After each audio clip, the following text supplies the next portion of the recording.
কিরে তোর হাঁকতে কতক্ষণ লাগে? আরে দাঁড়াও, কেবলই তো ঢুকলাম। লেওড়া 1 ঘন্টা হয়ে গেছে, আর কতক্ষণ লাগবে? না বেরোলে আমি কি করবো? ভোদার বাল হাতি টেনে বার কর। এ তুমি এসে হাত দিয়ে বের করে দিয়ে যাও। লেওড়া এইবারে ছেলেকে দিয়ে কোনো কাজ হবে না। যখন এই চুদির বাটাকে কাজে যাওয়ার কথা বলবো তখন এই খানকি ছেলে বাথরুমে ঢুকে হাঁকতে লেগে যায়। কে যাওয়া? হ্যাঁ, এত চিল্লাচ্ছ কেন? বলি আজকে যে তোর কাজে যাওয়ার কথা ছিল সেটা কি মনে আছে? কাজে?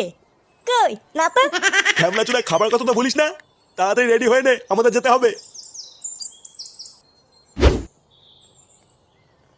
কই গো, তোমরা কিছু খেয়ে গেলে না? এমনিতে দেরি হয়ে গেছে, আবার খাওয়া।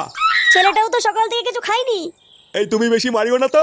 দেখছে ছেলেটা চাকরিতে যাচ্ছে, তা না খাই খাই শুরু করেছে। খেয়ে খেয়ে তো আবার গা মেরে ছেড়ে দিল, আর কত খাবে? লেওড়া কত দেরি হয়ে গেল, ওইদিকে আবার অদ্রুপ বাবু চলে আসবে।